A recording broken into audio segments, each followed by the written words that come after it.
नमस्कार, the publish में आप सभी का स्वागत है। मैं हूं वरुण शर्मा।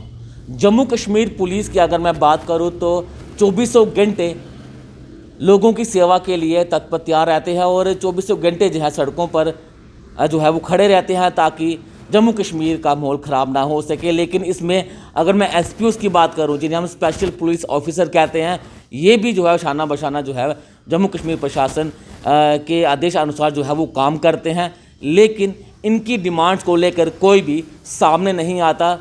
देश की सेवा करते हैं, जम्मू कश्मीर पुलिस के साथ हाथ से हाथ मिलाकर जो है वो काम करते हैं, लेकिन इनकी डिमांड्स को लेकर कोई भी आज तक सामने नहीं आया। सेवा सिंह बाली जी हैं जो एसपीओ की मांग को लेकर पिछले लंबे समय से संघर्ष कर रहे हैं। क्या पूरा मामला है, क्या संघर्ष कर रहे हैं एसपीओ का लेके, इनसे बातचीत करेंगे। आपका बहुत बहुत स्वागत है सर। सबसे पहले मैं द पब्लिक चैनल जो है आपका है उसका मैं धन्यवाद करना चाहूँगा, आपका भी शुक्रिया अदा करना चाहूँगा, क्योंकि वैसे भी मैं एक तो मीडिया का एक अहम रोल अदा होता है, जिसमें जो दबी हुई आवाज़ को उठाने में, बुलंद करने में, गवर्नमेंट तक पहुँचाने में जो आपका रोल है उसको भी हम सलाम करते हैं, सलूट करते हैं। शुक्रिया। सेवा जी, आप ये बताएं, एसपीओ की बात करें तो 2400 घंटे जो है सड़कों पर रहते हैं, लोगों की सेवा करते हैं। कोरोना वायरस की बात करें तो इसमें काफ़ी ज़्यादा अहम रोल रहा है एसपीओ का, लेकिन जब इनकी हक की आवाज़ आती है तो कोई भी आगे नहीं आता। आप पहली शख्स हैं जो आगे आए हैं, क्या इनकी डिमांड्स हैं? सबसे पहले मैं आपने जो हमसे सवाल पूछे, मैं आपकी जानकारी में ये बताना चाहूँगा कि जैसे हमारे जम्मू कश्मीर और लद्दाख में इस वक्त प्रेजेंट टाइम पे जो एसपीओज़ हैं लगभग 35,000 प्लस हैं। तो 35,000 प्लस का होने का मतलब यही है कि 35,000 फैमिलीज़ जो है इनके साथ जुड़ी हुई है, और जम्मू कश्मीर और सेंट्रल गवर्नमेंट का जो रवैया है उनके साथ एक सौतीली माँ जैसा सलूक जो है वो किया जा रहा है। तो उस चीज़ को हमने देखा, और सबसे बड़ी बात ये मैं बताना चाहूँगा कि एक बेल्ट फोर्स का एक प्रोटोकॉल है जिसमें बेल्ट फोर्स का कोई भी अधिकारी प्रोटेस्ट नहीं कर सकता। इसलिए मैंने ये मुनासिब समझा, इन लोगों की आवाज़ जो है, मैं इनकी आवाज़ को डिमांड नहीं मानता हूँ, ये उनका राइट बनता है। अगर हमारी लीडरशिप को, हमारे एडमिनिस्ट्रेशन को, हमारे जो गवर्नमेंट है उनको अगर सही संज्ञान लिया जाए उनकी तरफ से, तो ये इनकी मैं डिमांड नहीं मानता हूँ, ये इनका जेन्युइन हक है, इनके हकूक़ हैं। जिसमें मैं आपको बताना चाहूँगा कि पिछले 6 साल से मैंने लाल चौक में प्रोटेस्ट किया, और मैं तमाम मीडिया के जितने भी हमारे चैनल्स हैं, आप सबका मैं धन्यवाद करना चाहूँगा। वहाँ पर कम से कम 45 चैनल्स ने कवरेज की हमारी, और इनकी आवाज़ को आगे पहुँचाया, और उसके बाद हमें इतनी कामयाबी मिली कि इनका एक टाइम पीरियड फ्रेम किया गया, जिसमें 3 साल तक जो सर्विस करेगा उसको 6,000, 3 साल से 5 साल तक करेगा उसको 9,000, और जो उसी तरीके से 12,000, 15,000 और 18,000 उन्होंने तब फिक्स किया जब इनकी सर्विस 15 साल हो जाए। मगर बदकिस्मती की बात यह है कि इनका कोई रेगुलर पॉलिसी फ्रेम नहीं हुई, जिसमें जब ये काफ़ी एज में चले जाएंगे, जिसमें रिटायर होने के एज होती है, तो उसके बाद का इनकी कोई पॉलिसी नहीं है, वो समझो बेकार हो जाएंगे। दैट मीन्स इनके परिवार के साथ शुरू से ही इनके साथ भी खिलवाड़ किया गवर्नमेंट ने कर रही है, और इनके परिवार के साथ भी गवर्नमेंट की जो सोच है वो नेगेटिव है। उस चीज़ को लेकर, उस दर्द को समझकर मैंने पिछले 6 साल से दिन रात इनके लिए जो आवाज़ उठाई है। तो मैं कहता हूं, और मैं आपके चैनल के माध्यम से तमाम एसपीओज़ भाइयों को ये पैगाम देना चाहता हूं, उनके परिवार को ये पैगाम देना चाहता हूं, मैं उनके केस को डील कर रहा हूं एज ए फैमिली मेम्बर, बगैर किसी लालच के। पिछले 6 साल में मैं दावे से कह सकता हूं कि जितना भी मैंने हमारे एसपीओज़ के लिए आवाज़ बुलंद की है, इसमें किसी से कोई छुपा नहीं, और ख़ासकर मीडिया से कोई बात छुपी नहीं होती है, मीडिया सब जानती है। जिसमें हमारे पास पूरा प्रूफ मौजूद है, जिसमें हमने प्राइम मिनिस्टर साहब तक पहुँचे, 2 बार प्राइम मिनिस्टर ऑफ इंडिया तक हम पहुँचे। उन्होंने हमारे जम्मू कश्मीर के चीफ सेक्रेटरी को क्लियर हिदायत जारी की। उसके बाद इन्होंने वो स्टेप बाय स्टेप, मतलब जैसे एक सौतीली माँ जैसा सलूक, फिर भी इन्होंने सलूक जो है, रवैया जो इनके साथ जारी रखा। अब हम इस नतीजे पर पहुँचे हैं कि अब हमारे पास मात्र एक ही रास्ता बचता है। जब मैंने ये सारे डॉक्यूमेंट्स एक senior advocate supreme court of India से जब मैंने ये डिस्कस किया और उन्होंने जब ये डॉक्यूमेंट्स देखे, ये डॉक्यूमेंट्स में है क्या, आप जरा बताएं। मैं दर्शक बताना देख रहे हैं। चाहूँगा 2018 में एक मेमोरेंडम मैंने प्राइम मिनिस्टर ऑफ इंडिया जो हमारे नरेंद्र मोदी साहब है, मैंने यहाँ से एक मेमोरेंडम दिया था और मैं उनको 35,000 परिवार की तरफ से दिल की गहराइयों से उनका मुबारकबाद देना चाहूँगा, धन्यवाद करना चाहूँगा और सलूट करना चाहूँगा ऐसे प्राइम मिनिस्टर का जिन्होंने एक मेरे फरियाद पर उन्होंने इतना एक्शन लिया और उन्होंने बाकायदा तौर पर हमारे जम्मू कश्मीर के चीफ सेक्रेटरी को जवाब दिया और मुझे भी उसकी कॉपी फॉर इंफॉर्मेशन के लिए भेजी और उनको क्लियर डायरेक्शन दी गई कि जो भी एक्शन आप लोगे तो इनको भी आप इन्फॉर्म करोगे कि हमने ये एक्शन लिया। 2018 की बात बताना चाहूँगा। उसके बाद चीफ सेक्रेटरी साहब ने प्रिंसिपल सेक्रेटरी होम को लिखा, प्रिंसिपल सेक्रेटरी साहब ने डीजी को लिखा, हमारे डीजी साहब आगे से लिखते हैं उनको, हमने बोला था कि इनकी रेगुलर पॉलिसी फ्रेम कर दो, इनको मिनिमम वेजेस एक्ट दे दो, इनकी एक्सग्रेशन रिलीफ को बढ़ाओ, तो उन्होंने वहाँ से बड़े खूबसूरत अल्फाजों में ये जवाब दे दिया कि हमारे पास प्रेजेंट टाइम पर बहुत बड़ी बड़ी पॉलिसियाँ हैं इनके पास, तो जो कागज़ों में हैं। तो मैं डीजी साहब से पूछना चाहूँगा कि डीजी साहब आपके कागज़ों में तो बहुत बड़ी बड़ी पॉलिसियाँ हैं, हिंदुस्तान में बड़ी बड़ी पॉलिसियाँ हैं, मगर जम्मू कश्मीर में पहुँचते पहुँचते वो गायब हो जाती है। ये सवाल मैं पूछना चाहता हूँ एलजी साहब से। कब आया था उनका? ये जनाब आंसर नहीं है, दिस इज ऑर्डर। ये ऑर्डर है जो इस वक्त इनके ऊपर हो रहा है, चल रहा है, इम्प्लीमेंट हुआ है। और ये 2020 का 5/2020 और इसमें ये लिखा गया है कि 3 साल जब सर्विस होगी तो 6,000, 3 साल से ऊपर होगी तो 9,000, 5 साल से ऊपर होगी तो 12,000, 10 साल होगी तो 15,000, 15 साल सर्विस होगी तो 18,000। और उसमें डीजी साहब ये लिख के दे रहे हैं कि जो ITI होल्डर होंगे, जो साइटेशन केस में जिनका रोल होगा, सैकड़ों केस ऐसे पड़े हैं जो डीजी ऑफिस में धूल चाट रहे हैं, ऐसे केस जो उनके लिखे हुए के मुताबिक मैं कह रहा हूँ, तमाम डिस्ट्रिक्ट के। ये जो ऑर्डर निकाले क्या इस पे इम्प्लीमेंट हुआ है? इस पे ऑनली सैलरी इनको दी जा रही है इस हिसाब से।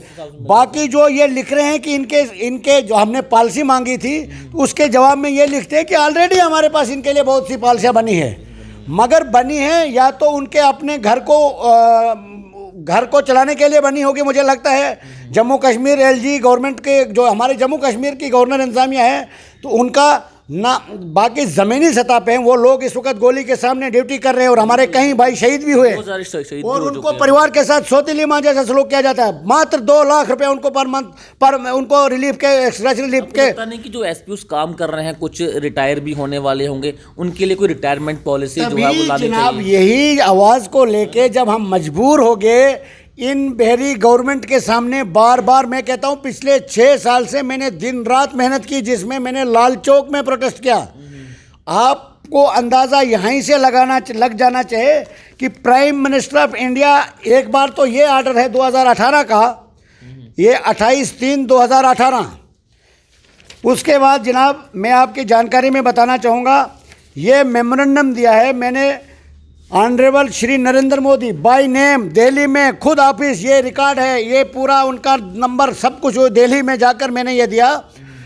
और मैं मुबारकबाद देना चाहता हूँ प्राइम मिनिस्टर साहब को, इतना बिजी शेड्यूल उनका होने के बाद 25 जुलाई 2019 को मैंने न्यू दिल्ली में ये उनके ऑफिस में खुद जाके दिया और 29 तारीख को वहाँ से जनाब उनका जवाब आ जाता है 29/7/2019, ये 29/7/2019 कि भाई जो हमने मांगा था और इसमें हमने ये सिंपल मांगा था, frame regular policy of Jammu, आप policy of SPUs and enhancement of salary, जो सैलरी में इजाफा करने के लिए भी बताया था।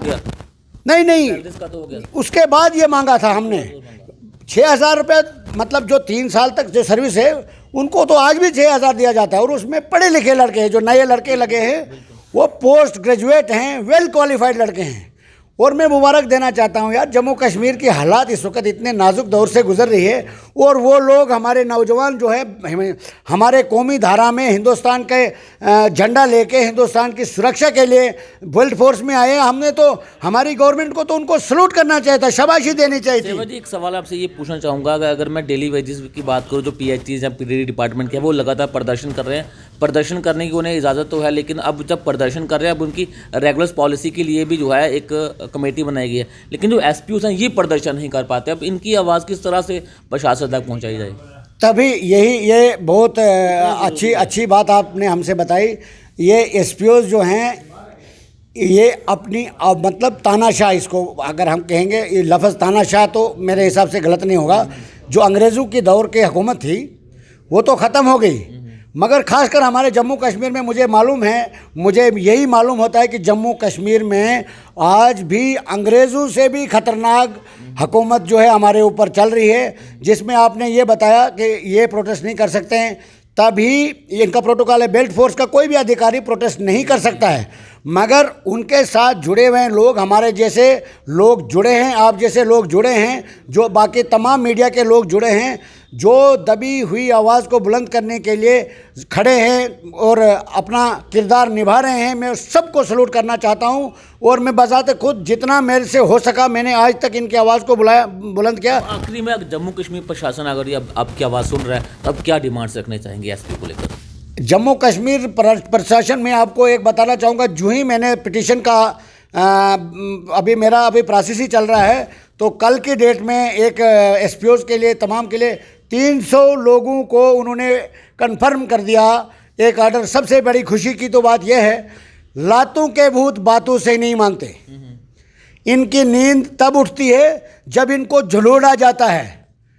इनको मतलब जैसे हमारे बुजुर्ग कहते थे, माँ भी तब तक बच्चे को दूध नहीं देती है जब तक वो रोएगा नहीं। यही इनके ऊपर, इन अफसरों के ऊपर ये कहावत जो है बिल्कुल फिट बैठती है, जैसे सीमेंट की तरह पक्की पकड़ बनाने वाली बात है इनके साथ। जो आजकल हमारे जम्मू कश्मीर में अधिकारी है, हमारे जम्मू कश्मीर में जो 200 साल पुरानी रियासत है उसको ख़त्म कर दिया, हमें यूटी में बदल दिया और हमारे लोगों को लावारस छोड़ दिया। आज हमारा नुमाइंदा ही कोई नहीं है। अगर मैं फरियाद लेके जाऊंगा, मेरा कोई लीडर ही नहीं है, मेरी बात सुनने वाला कोई है ही नहीं।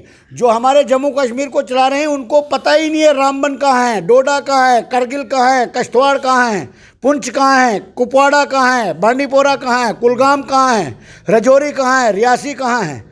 उनको जब हम बोलते हैं सर कहाँ से ये नेशनल हाईवे जनाब बंद होता है जी, कहाँ होता है रामबन? कहाँ है रामबन यार? रामबन कहाँ होता है, कहाँ होता है, क्या नहीं कहाँ? अब मैं ये चाहता हूँ, मैं आपके चैनल के माध्यम से, अब लास्ट स्टेज इस वक्त हमारी ये है, जो हमारा डिसीजन इस वक्त लिया, सारे डॉक्यूमेंट जब मैंने सीनियर एडवोकेट सुप्रीम कोर्ट साहब इंडिया के एक सीनियर वकील साहब के सामने जब मैंने ये सारे डॉक्यूमेंट्स रखे और मैंने उनसे पूछा कि ये सारे डॉक्यूमेंट्स आप देख लीजिए, उसके बाद आप हमारी क्या मदद कर सकते हो इन लोगों के लिए। उन्होंने बोला कि ये सुप्रीम कोर्ट में केस जाएगा, आप पिटीशन फाइल करेंगे और 1 या 2 हेयरिंग में ही इनका डायरेक्शन में जो सुप्रीम कोर्ट से दिला दूंगा, क्योंकि ये जेन्युइन है, ये कोई डिमांड नहीं है और ये इनका राइट है। Already supreme court of India की गाइडलाइन है कि मिनिमम वेजेस एक्ट, और गवर्नमेंट ऑफ इंडिया की भी है कि मिनिमम वेजेस एक्ट के तहत इनको सैलरी दी जाए। 24 घंटे ड्यूटी करने के बाद 6,000 रुपया देना, ये सरासर नाइंसाफ़ी है। अब हमारी यही डिमांड है, हम पिटीशन के ज़रिए, रिट पिटीशन में यही हम डिमांड करेंगे सुप्रीम कोर्ट से, अदालत से यही फरियाद लेके जाएंगे कि इनकी एक रेगुलर पॉलिसी फ्रेम होनी चाहिए जल्द से जल्द, और साथ में मिनिमम वेजेस एक्ट जो है इनके ऊपर इम्प्लीमेंट होना चाहिए। यही हमारा, आपके माध्यम से भी जो हमारी आवाज़ सुनते हो, हमारे एलजी साहब, हमारे होम मिनिस्टर ऑफ इंडिया, हमारे respected prime minister of India जनाब श्री नरेंद्र मोदी साहब अगर सुनते होंगे, तो हमें पता है अगर हमारी आवाज़ उन तक पहुंचेगी, मुझे पूरा भरोसा है कि वो संज्ञान लेंगे और हमें पूरा भरोसा है कि जम्मू कश्मीर के 35,000 एसपीओ के परिवार को इंसाफ मिलेगा। यही मेरा पैगाम है आपके माध्यम से। शुक्रिया, धन्यवाद। बहुत बहुत शुक्रिया सेवा जी हमसे बातचीत करने के लिए। जो सेवा सिंह साहब थे, जो कि सेवा भाव से उन 35,000 एसपीओ की मदद कर रहे हैं, जो अपने हक की आवाज़ जो है वो लड़ नहीं पा रहे, और उन्हीं एसपीओ के लिए सेवा जी जो है वो जंग लड़ रहे हैं और पिछले कई सालों से जो है वो एसपीओ को अपना हक दिलवाने की बात कर रहे हैं। और हक वही है जो वो चाहते हैं। मिनिमम वेजेस एक्ट जो है वो लागू होना चाहिए, रिटायरमेंट पॉलिसी मिलनी चाहिए, वो तमाम सुविधाएं जो दूसरे अधिकारियों को मिलती है, जो दूसरे डिपार्टमेंट के लोगों को मिलती है, वो सारी सुविधाएं जो है वो इन एसपीओज़ को मिलनी चाहिए, क्योंकि 2400 घंटे ये एसपीओज़ जो है वो अपनी जान को हथेली में रखकर काम करते हैं। कोरोना वायरस की अगर बात करें तो बहुत अहम रोल जो है वो इन एसपीओज़ ने निभाया। तो अगर प्रशासन तक ये आवाज़ पहुंच रही है तो इन एसपीओज़ की तरफ एक बार ध्यान ज़रूर दें। बने रहें द पब्लिश के साथ। धन्यवाद।